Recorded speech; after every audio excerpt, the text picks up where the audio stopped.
Olá, Emanuel aqui. Mais um dia nos estudos de Vex. Hoje no dia 14, ele começa ensinando a adicionar um ponto com o add point. Então bora testar aqui esse código.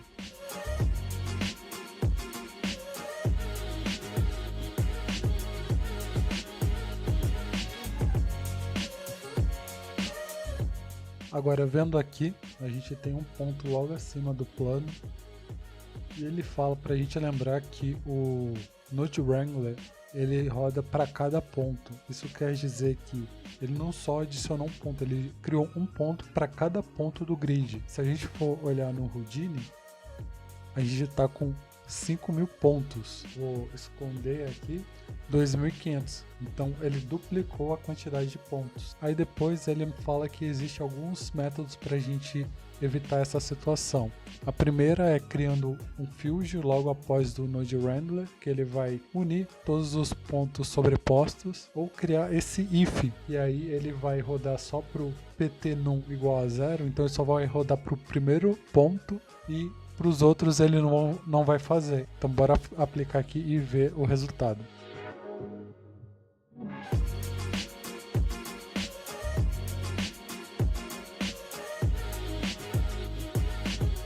Agora, acessando aqui, a gente só tem ali 2.501 pontos e não 5.000 pontos que ele estava fazendo para cada um dos pontos aqui do grid. Então, com esse if, a gente limitou que ele fizesse só para o ponto 0 e para os outros não precisa fazer. E assim a gente não tem aquela quantidade de pontos sobrepostos. Outra forma de se trabalhar é a gente colocar no grupo diretamente o valor 0. Isso quer dizer que a gente vai estar trabalhando só com o ponto 0 e não precisa adicionar o if. Mostrando aqui. Aqui ele está com 5.000 pontos. Se eu colocar 0, apertar Enter, aí aqui temos 2.501 pontos. Então, a gente definindo ali o grupo igual a 0, a gente já limitou que a gente vai estar trabalhando no ponto 0 e ele vai ignorar os outros pontos. Depois aqui ele fala da gente, para fazer o paralelismo, a gente pode somar aquele vetor que a gente colocou somado à posição do ponto. Então bora aplicar aqui.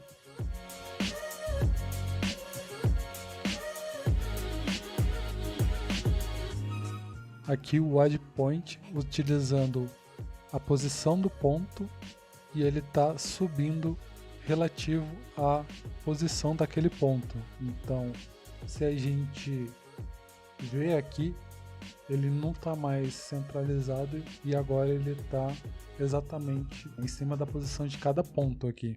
Aí ele também comenta que ele não armazenou isso em nenhuma variável, então isso daqui na prática não faz nada, a gente só está gerando os pontos, mas ao não armazenar isso numa variável a gente não está aplicando, não consegue aplicar esses pontos em nenhuma operação.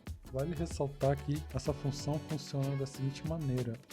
O primeiro, a gente sempre vai colocar 0, que vai ser a geometria com que ele está trabalhando, e em sequência é o vetor de onde vai ser gerado esse ponto. E o que ele retorna é um inteiro, que é o id daquele ponto gerado. Então, essa é o que ele está fazendo. Aqui o 0 ele está puxando a geometria, e aqui a posição do ponto gerado, e o que ele retorna é o id desse ponto na variável inteiro aqui. Aí depois ele dá um exemplo da gente fazer utilizando também a normal. Isso aqui vai ter impacto direto se a gente utilizar outros tipos de objeto ali rodando esse código. Então bora testar agora.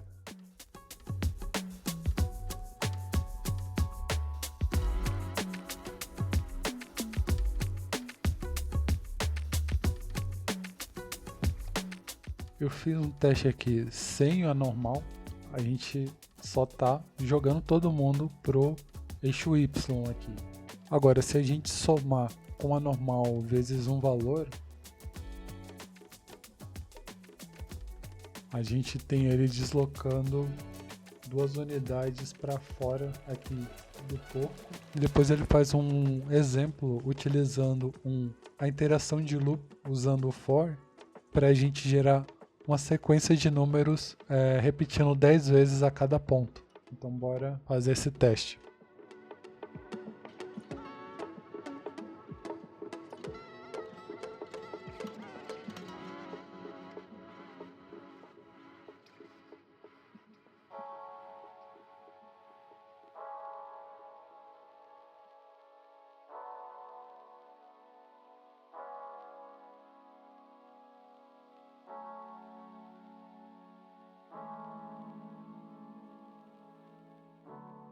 Aqui o código ele está inicializando em 0. Quando a interação for menor que 10, ele vai adicionando ponto. Aí o que isso aqui faz? Ele vai posicionando de acordo com um índice que ele está passando. Então o primeiro ponto vai ser multiplicado por 0, então ele vai permanecer na mesma posição. Aí na iteração 1 ele vai deslogar 0.02 e ele vai repetindo isso até quando o índice for menor que 10. Quando ele for igual a 10 ele sai, aí ele finaliza a execução desse código. Agora ele ensina da função addPrints. Aí aqui ele vai trabalhar, primeiro ele ensinou a gente criar os pontos e agora ele vai ensinar, ele até fala sobre linhas, que a gente vai conseguir adicionar com o addPrints. Aí ele mostra que a função addPrints a gente sempre vai começar com 0, mesma ideia do addPoint. Depois a gente coloca um string, que é uma palavra. Frequentemente a gente utiliza o polyline. E depois a gente usa uma lista de pontos com os IDs e qual que a gente vai utilizar para gerar as linhas nesse caso.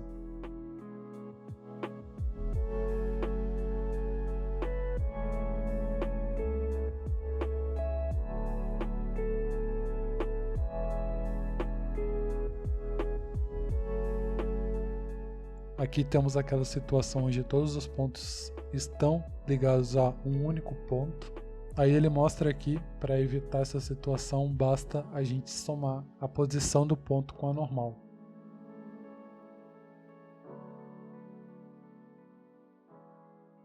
Aí depois ele extrapola um pouco mais o exemplo, se a gente quiser fazer essas linhas se moverem e também acrescentar uma randomização em cada uma dessas linhas, a gente consegue utilizar o noise e o @time para gerar um efeito de como se tivesse um vento batendo nos pelos ou numa plantação.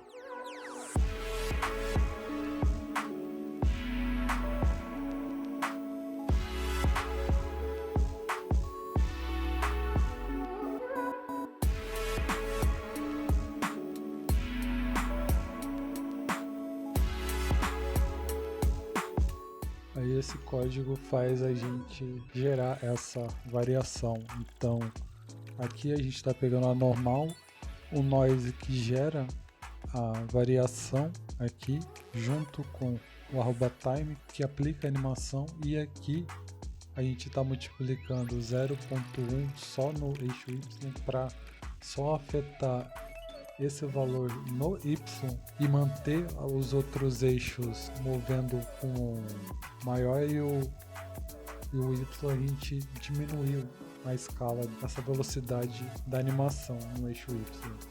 Aí ele traz um exemplo um pouco mais complexo para gerar múltiplos pontos usando a normal, onde cada uma se move com um noise diferente e se une em uma única linha. Aqui ele vai trazer o addVertex.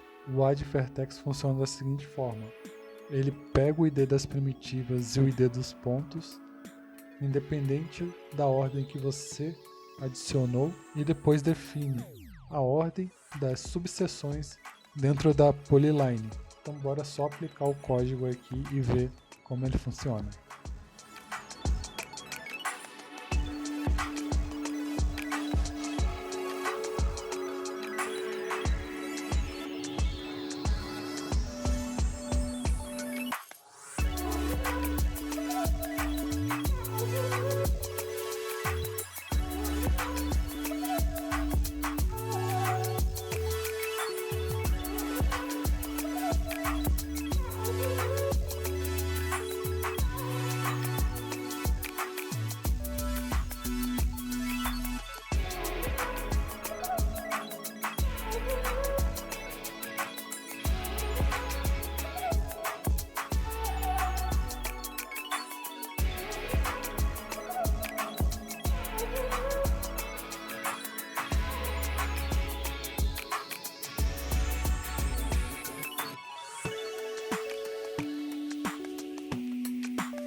ele só comentou que ele tem um hábito de inicializar todas as variáveis antes aqui.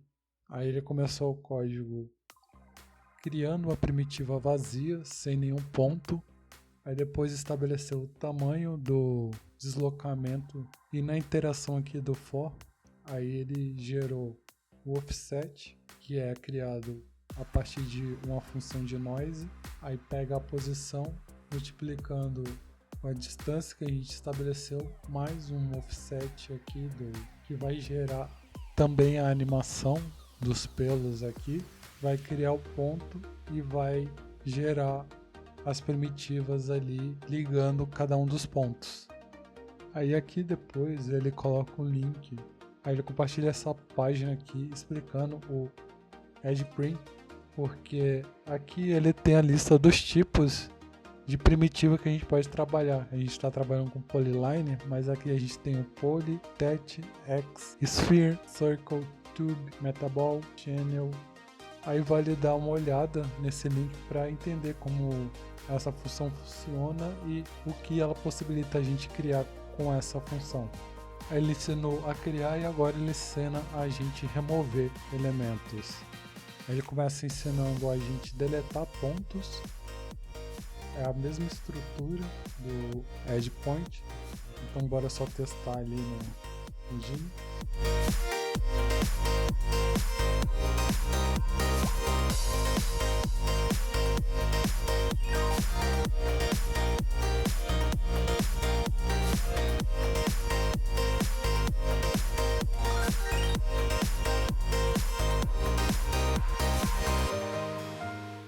Aí fazendo o teste aqui, aí o que ele faz? Ele lembrar que ele roda para cada ponto, então cada ponto ele está sempre procurando o ID do ponto aqui. Então se a gente usar @ptnum, ele vai deletar todos os pontos, mas se eu estabelecer aqui 0, ele vai deletar só o ponto com ID igual a 0. Se eu posso estabelecer, por exemplo, ID 10, então ele vai deletar só aquele ponto ali. Aí depois ele mostra o remove prim. Esse aqui eu vou testar. Eu não entendi muito bem do jeito que está escrito aqui. Ele diz que é similar, mas que ele precisa saber o que a gente vai fazer com os pontos. Eu entendi. Se a gente deixar com 0 aqui, a gente vai manter os pontos, e se a gente colocar 1, a gente deleta todas as faces. Bora ver se realmente é isso.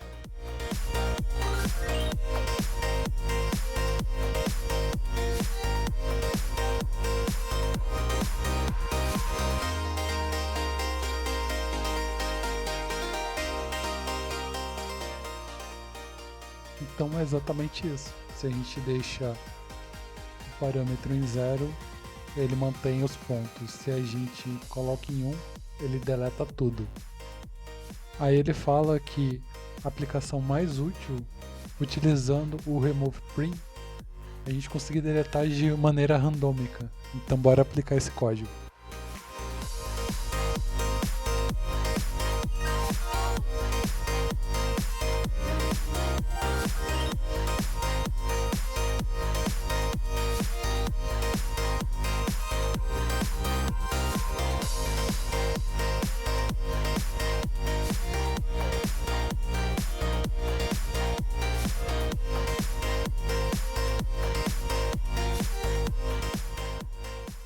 Esse exemplo ele pediu para a gente utilizar no modo primitivas aqui.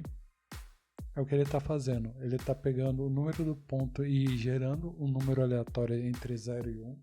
O cutoff aqui, ele vai, a partir do número que a gente gerar, ele vai fazer a comparação, começar a deletar os pontos. Então se eu mexer aqui, ele começa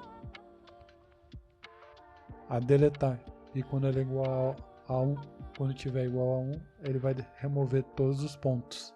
E ele nos traz que a função rand possui um parâmetro opcional que é o de número de seed. A gente pode gerar um parâmetro e fazer essa randomização, variar a randomização. Então, se a gente quiser criar vários elementos diferentes que cada uma tenha uma forma de desintegrar com uma variação diferente, não seja a mesma variação para todos os elementos que a gente estiver criando, a gente pode adicionar esse parâmetro extra. Então, bora só adicionar aqui.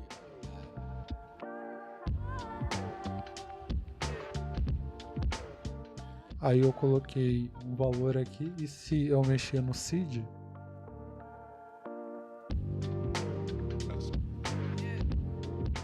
aí, dessa forma a gente varia como a gente vai remover cada uma das primitivas.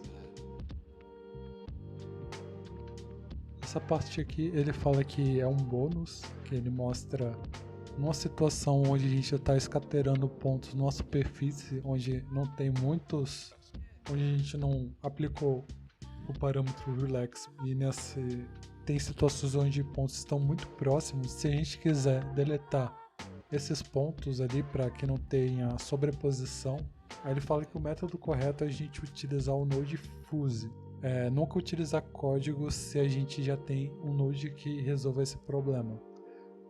Mas numa situação onde a gente quer praticar e quer, por acaso, um código que faça exatamente isso, aí ele nos mostra que a situação seria esse daqui.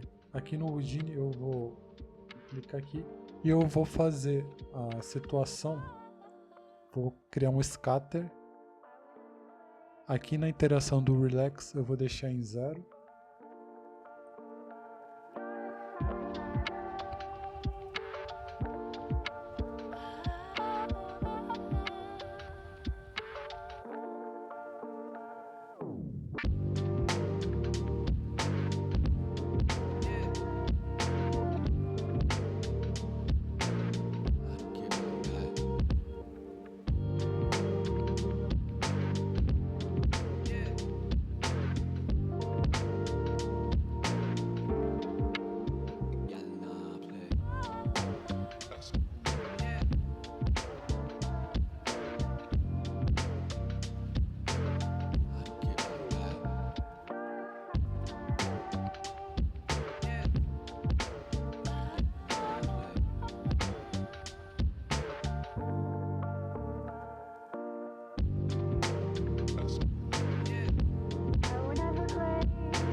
Eu acabei demorando mais porque parecia que não estava funcionando, mas era porque estava em primitivas e não em points aqui. Então, e o que ele faz é basicamente, ele analisa todos os pontos, a gente define um valor máximo que a gente vai querer que ele compare entre os pontos para deletar. Aqui é o limite que a gente vai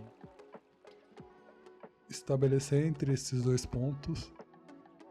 Então aqui ele vai caçar todos os pontos, a posição de cada ponto nesse range máximo que a gente estabeleceu, e aqui ele vai calcular o limite a quantidade de pontos for maior que o limite, aí ele vai remover. E aqui no site ele nos mostra que ele funciona, mas ele vai fazer a comparação em paralelo de todos os pontos. Então ele, em vez de fazer unir e deixar um único ponto, ele vai remover todos os pontos. Os dois pontos comparados serão deletados. Para evitar essa situação, ele adicionou um for each, e aí ali dentro a gente vai fazer a remoção correta sem deixar de deletar completamente os dois pontos que estão próximos, deixar pelo menos um ali.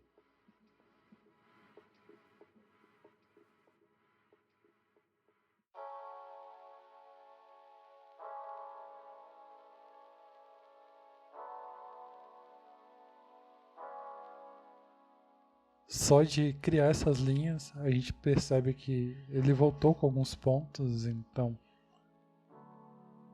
dessa forma aqui a gente não tem aqui, esse problema de deletar os dois pontos que ele encontrou, e ele vai manter aqui um dos pontos. E antes de chegar nos exercícios, ele fala sobre debugging o Vex, que aí é depuração. É basicamente formas da gente verificar o nosso código quando ele dá erro.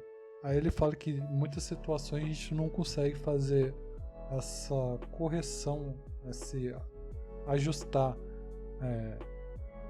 porque ele acaba rodando ponto a ponto e a gente não consegue ter uma noção básica, uma noção de onde exatamente está acontecendo o erro. Mas existem algumas técnicas para a gente evitar. Uma delas é quando a gente tem um erro aqui no Vex, a gente aqui no i, ele geralmente tem um texto dizendo que tipo de erro que está acontecendo. Isso aí que nos ajuda até um ponto de partida para a gente saber o que está acontecendo. Muitos dos erros que a gente acaba cometendo é erro de ponto e vírgula, esquecer de abrir ou fechar chaves, abrir ou fechar parênteses, ou esquecer uma vírgula de um parâmetro. Aí aqui no Vex ele deixa sublinhado quando o erro acontece, em qual linha ela acontece. Aqui que eu falei, esquecer as chaves ali, os parênteses. Erro de sintaxe. Alguns erros que acontecem, na verdade, não é um erro da linha, mas que está na linha anterior, que foi esquecer de usar um ponto e vírgula aqui.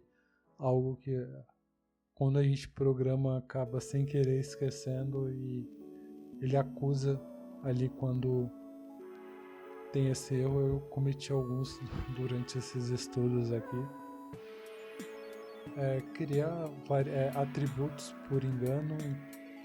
Aí dá até uns exemplos de substituir o CD aqui. Esses são tipos de erro que a gente acaba cometendo. Não criar o tipo do atributo, isso quer dizer a gente não estabelecer se é um inteiro, um float, um vetor. Aí tem alguns que dependem dessa variável para poder funcionar a lógica do código. E também problemas que envolvem quando a gente está aplicando atribuindo algum valor, em vez de comparar, só colocar um igual em vez de 2. Isso daí acaba sendo um dos erros que pode estar acontecendo quando a gente está programando. E agora vamos para os exercícios. Vamos começar aqui. O primeiro exercício é para a gente pegar o exemplo ele até ali fala que parecem umas algas marinhas. a movimentação dele tá movimentando todo. Ele quer que a gente deixe a base fixa e vai começando a se movimentar aos poucos. Isso quer dizer que a gente vai criar um gradiente do 0 até 1. Basicamente vai multiplicar a base por 0 e com o decorrer do tempo ele vai aplicar essa movimentação. Então bora fazer isso. Aproveitando o código que a gente já fez aqui, só mostrando o problema que ele faz. Ele está movimento completamente. A ideia é que a base fique fixa. Então bora fazer essa correção.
Aí eu fiz alguns testes com os valores para ter algum número que fique mais interessante o resultado, mas basicamente era só a gente utilizar o índice do número e multiplicar no offset, e com isso a gente vai estabelecer que a base vai estar fixa no ponto zero e gradualmente ele vai incrementando. Isso quer dizer que mais nas pontas ele vai estar mais veloz e na base ele vai estar zerado ali sem nenhuma velocidade. No exercício 2 ele continua nessa ideia desse exemplo das algas marinhas. Ele quer que a gente faça ele se mover de forma circular.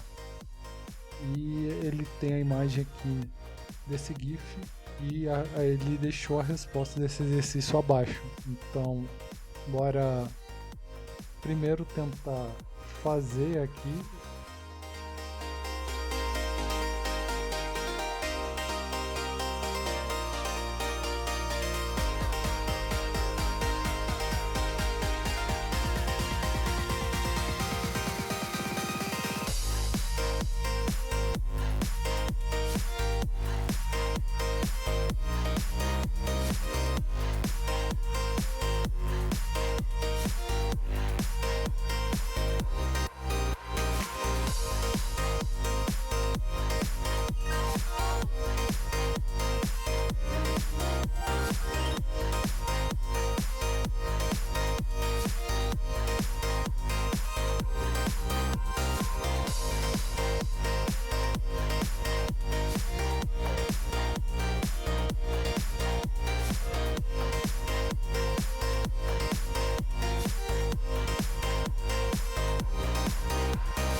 Agora eu fiz ele, estão rotacionando mesmo. Agora eu vou conferir aqui.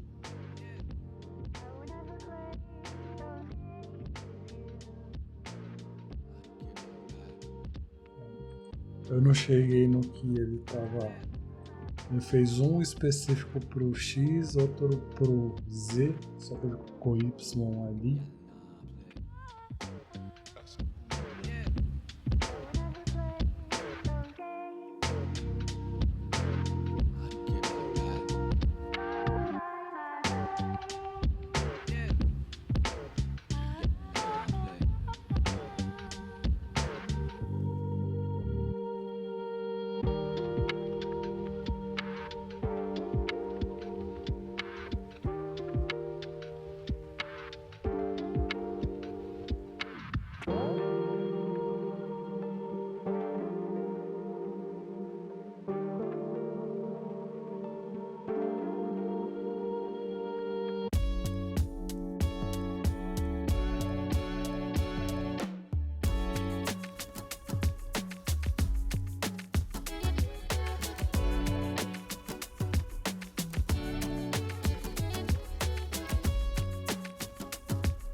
Aparentemente agora foi.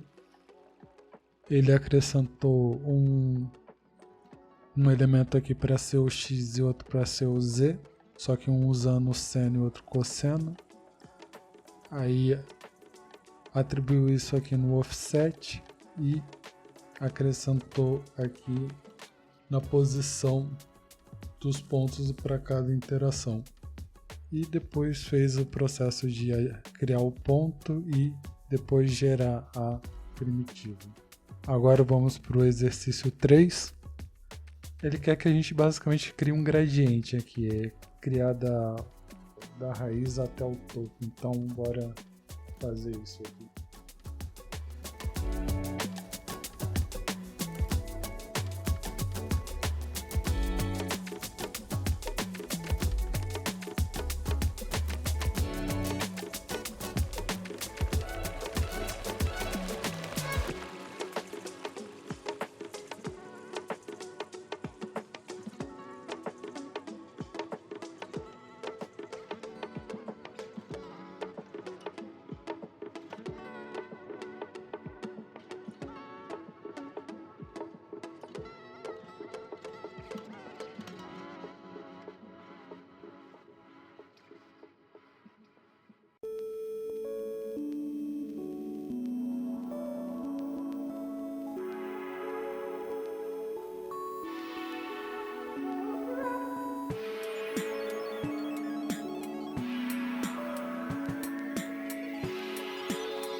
Para conseguir fazer esse exercício, eu separei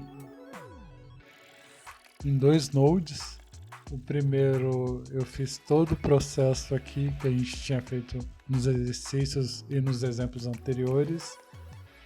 E peguei aqui e usei o HellPoint Bbox para pegar informação que vem todo no node anterior. E usei um CHRAMP para pintar da base até o topo. A gente, se quiser, pode fazer o seguinte aqui também.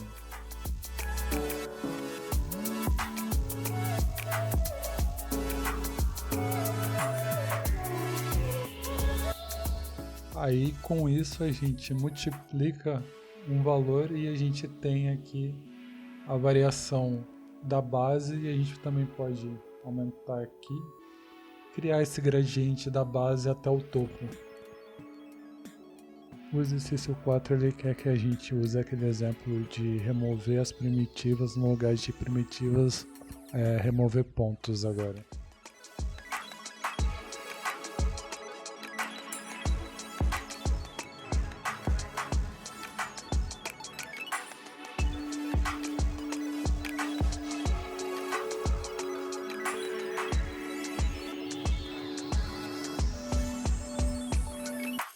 É a mesma coisa, só que feita por pontos.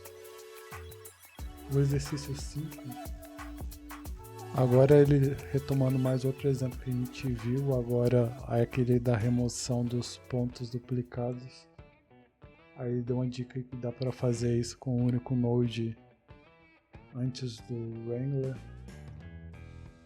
É basicamente utilizar imagino que usar o fuse.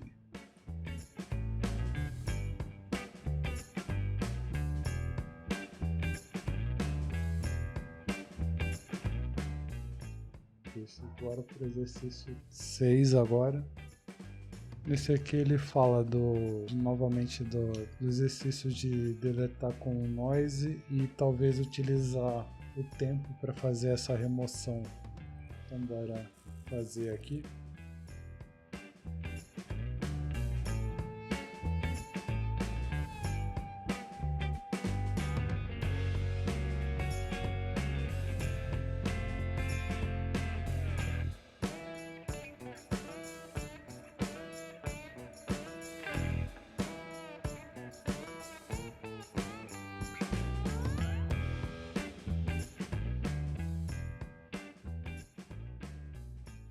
Aí o que eu fiz aqui foi basicamente colocar um @time, aí eu aproveitei o parâmetro aqui do cutoff, multipliquei com o @time e aqui eu defino a velocidade de quanto menor aqui, mais devagar, quanto maior esse valor, mais rápido será a remoção das primitivas aqui, das faces.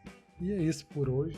Não compreendi bem alguns dos exercícios de hoje, mas também foi um pouco longo o dia de hoje.